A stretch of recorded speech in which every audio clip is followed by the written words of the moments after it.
Hey y'all, my name is Eliza Lodley and I'm the owner and farm manager here at Panther Creek Forest Farm. And behind me is our operation where we grow blackberries and blueberries and native trees.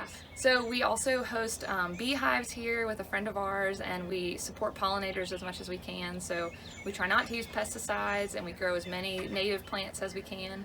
We've got elderberries and all kinds of different edible fruits, and then fruit trees like apples and plums and pears and that kind of thing. To support the bees and also to support other native wildlife. Our family grew up in downtown Durham. My mom's from downtown Durham, and we intentionally bought land out here in Durham County in 2014 because we really wanted to be here in the country. So we're on Redwood Road right near Falls Lake.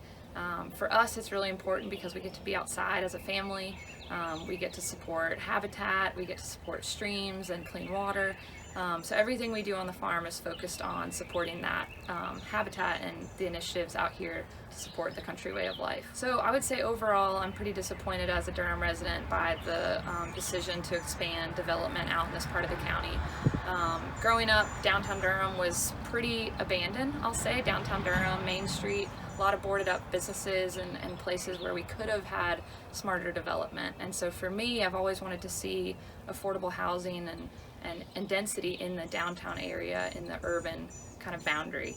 And unfortunately, it's just expanded beyond that rapidly over the years. So since I was a kid, we've seen huge population increases in Durham, and unfortunately that's been in really sensitive habitat areas here in Durham County. So instead of infill development downtown, we see farms being lost, we see trees being removed, streams being impacted, and all of this development happening in our rural buffer. So for me, I'm really disappointed, and I feel like that's really going to negatively impact our farmers and agricultural lands out here. So my thought on the city council in general is that for a long time we've wanted Durham to be this thriving hub in North Carolina, and we all want Durham to do well, and we want good schools, and we want all these different things. But for me, out here in the country, there's no infrastructure for the amount of growth that we're talking about. So it's not that anybody on city council wants to damage streams and wants to damage forests, but that's unintentionally what's happening. We're mowing down trees, we're expanding roadways, we're seeing sediment run off into our waterways, all of these impacts because we're not being thoughtful about development. And I was trained at NC State. I was trained as a landscape architect, and so it's a passion for me to really think about smarter development and growth here in Durham. I think the solution would be a couple of things. I don't think there's one kind of silver bullet, but I do think preserving these agricultural districts around Durham County is a really important step. So here at Panther Creek, we're in what's called the Voluntary Agricultural District of Falls Lake. So you may have driven around Durham County and seen these VAD signs, or voluntary ag districts. I think increasing those voluntary agricultural districts would be really helpful, just to show people that there are working farms in this part of Durham. Durham, for generations was an agricultural county, and I think preserving that heritage and that ability to grow food and grow plants out here in the county is really important. So I think that's one way that we could, protect land. I also think increasing, conservation easements for homeowners would be a step. Creating buffers around schools and hospitals and that sort of thing, so that we don't have, blasting happening near schools, blasting happening near neighborhoods. All these things just to protect folks who've lived here for a long time. So at Panther Creek, we have what's called an agricultural exemption on our property, which means that we fall into a tax bracket which says we're still practicing agriculture. So here on the farm, we're technically in forestry, and other farms in the area are doing hay or cattle or different kinds of things which help them with their taxes. Unfortunately, to be in the forestry program, you have to have 20 acres of trees on your property to qualify.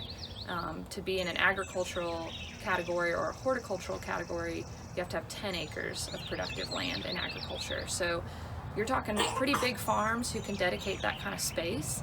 And I think that one thing Durham County could do would be to lower that acreage limit so that smaller farms could qualify, family farms could qualify, folks who have backyard gardens or wildlife corridors could qualify.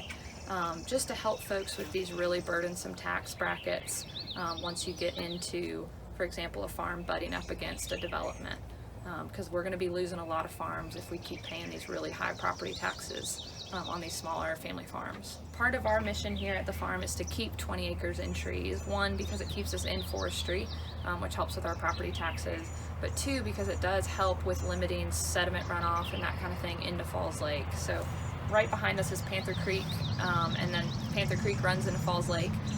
Just north of us is Ellerby Creek and the Eno River, and so we need to keep these farms intact and have forestry buffers so that we can keep those waterways clean. And even if folks don't care about the wildlife of Falls Lake or those creeks, we should care about it as our source of drinking water. So Falls Lake is our reservoir for drinking water for a lot of Wake County. So I would say the biggest change we've seen in Panther Creek is the rapid water level rise that occurs, and a lot of what's happening there is because we're clearing land upstream of Panther Creek. There's just not a lot of buffer along the stream boundary to catch some of that runoff. So we're seeing flooding along Panther Creek. We're seeing a ton of trash runoff from construction sites into the lake and into the creek. And then what we call tomato soup water, which is that really, really mucky, kind of reddish brown water, which is sediment mixing with runoff. We're seeing that in Panther Creek as well. So I would be against extending the urban growth boundary here on Redwood Road and Cheek Road and Patterson, simply because there are still working farms on this piece of Durham County. And even those who are not actively farming, they're farming families or folks who have been out here for generations farming in this area. One of the reasons we bought land in this region of the county is because it's quiet. The traffic is low. We've got folks who want to be doing animals or horticulture, those kinds of things. We have the Mountains to Sea Trail that runs all through this area for people who are recreating in the state, hiking from the mountains all the way to the Outer Banks. So for me, development would really impede a lot of the progress that we have out here to preserve some of those rural benefits and some of the recreation that folks enjoy along the lake and along Redwood Road. I think the one thing that I'll take away as a resident of Durham during this period of time is just that we have an opportunity here with so many people wanting to move to our state to really do development right and do it thoughtfully. I think we can all agree that folks have to live somewhere.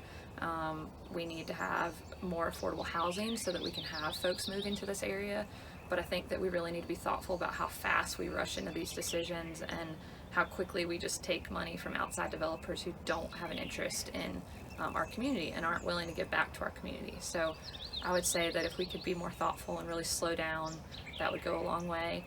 And then supporting organizations like Preserve Rural Durham and other groups that are trying to slow that development down would be a great next step.